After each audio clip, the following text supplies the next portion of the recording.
everyone, welcome back to our channel, Niche and Cole's World. If you haven't already, go ahead and hit that subscribe button. Cool.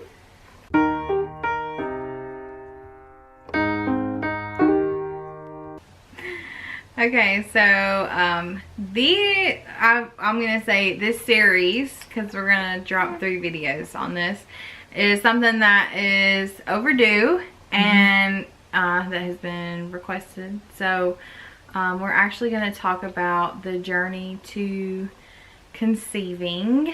Yeah. This little one. Yeah, because it was a year ago that we found out that we was pregnant. So I think that right now is a good time for us to reflect back on how we even got to that process last year. Yeah. So to start with, we're gonna talk about the medical portion as far as the year prep that it took for us to even get to the point of conceiving her. Yeah, and the reason why I say a year prep, because it really took us 3 years to actually conceive her. So like the first year was all us, involved us doing preparation work. Let's see, preparation meaning that we were doing our research, learning about sperm banks, learning about doctors, learning about IUI versus IVF, looking at financial options, you know, basically a whole lot of researching going on our first year preparing for this.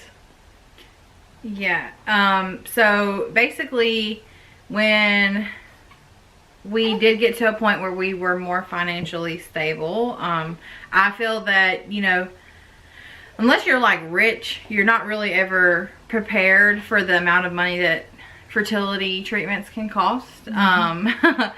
But I feel like we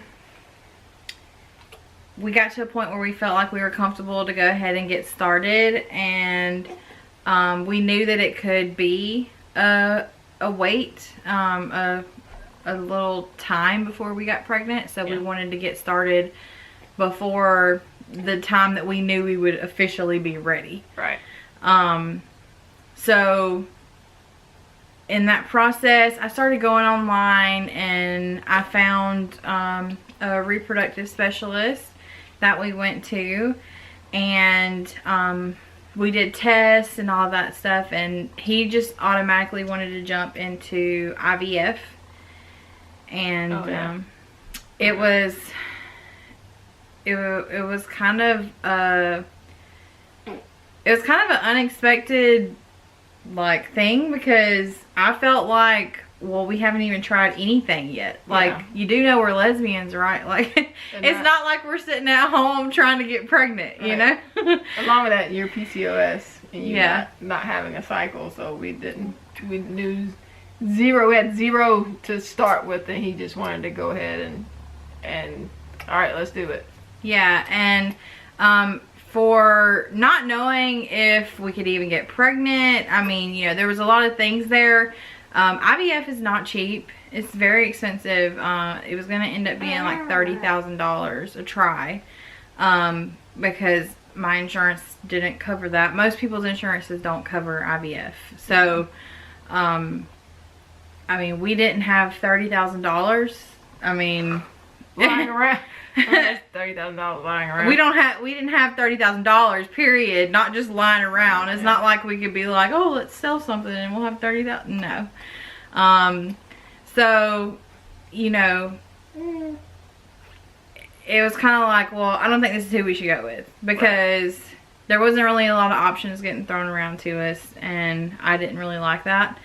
So I jumped back around into the computer, and we started doing more research, and we found a holistic doctor, and she's not like fully natural, like she would give medications and things like that you need to, you know, help get pregnant, but she did go with what we wanted to do. Like, she sat with us, she met with us, she talked about our options, and she let us go into what we felt was right. Yeah. And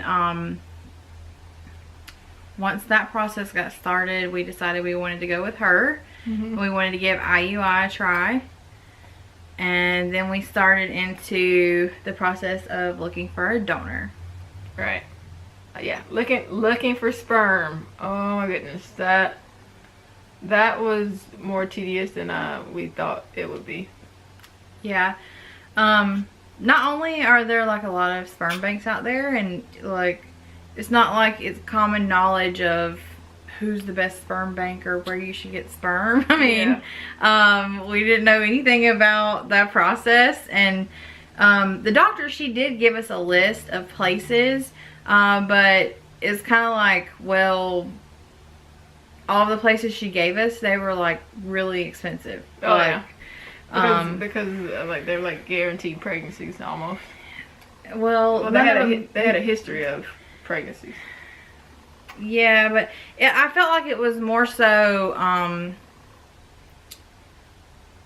like, she gave us a list of the most excellent, like, they're 200% best, you know, and then you have, like, the middle, and then there's, like, the lowest of the low where you get what you pay for, and I felt like our budget, we needed the middle.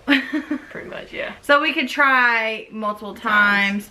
And we're going to go into later into the next video. We'll talk about why we knew, you know, it would take us so many times with health issues that I had.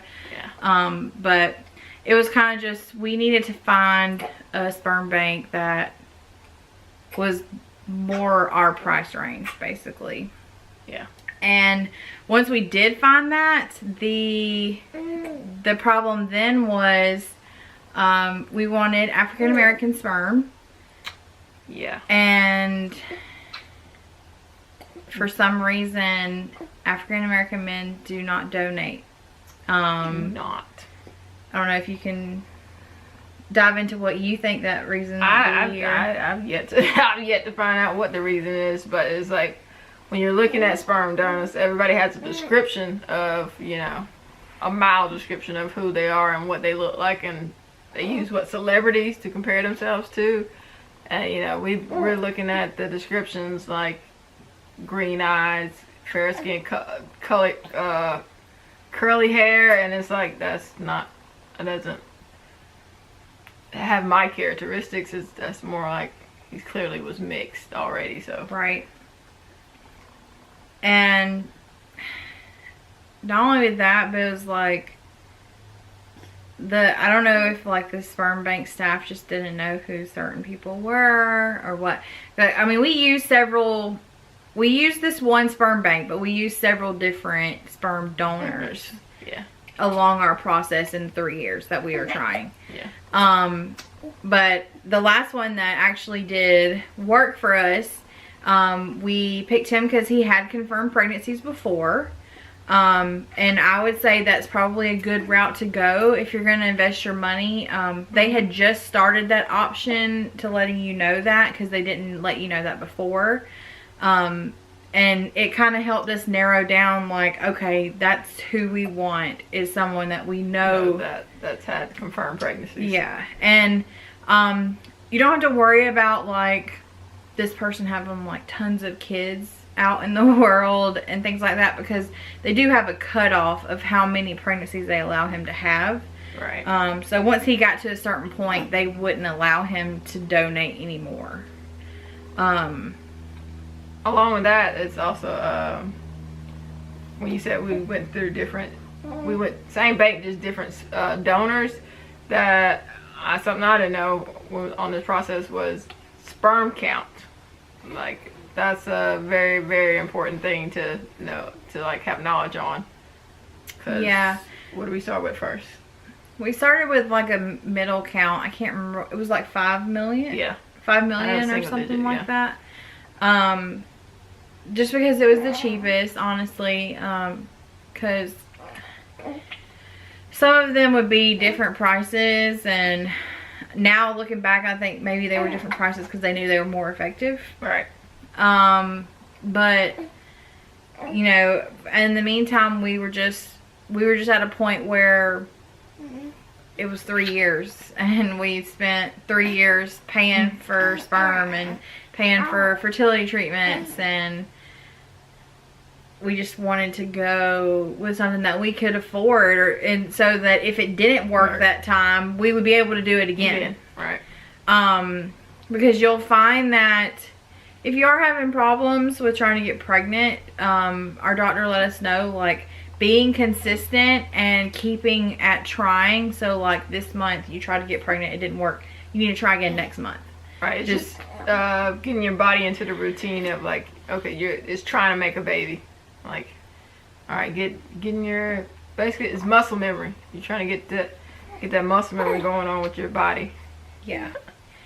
So trying to get yourself into a point where your body realizes, you know, this is something new and I need to work the way I'm supposed to, was the biggest thing. And we did, there's also a difference with sperm. There's washed sperm and unwashed sperm, and I think it's the washed sperm is the one that you want when you're doing an IUI,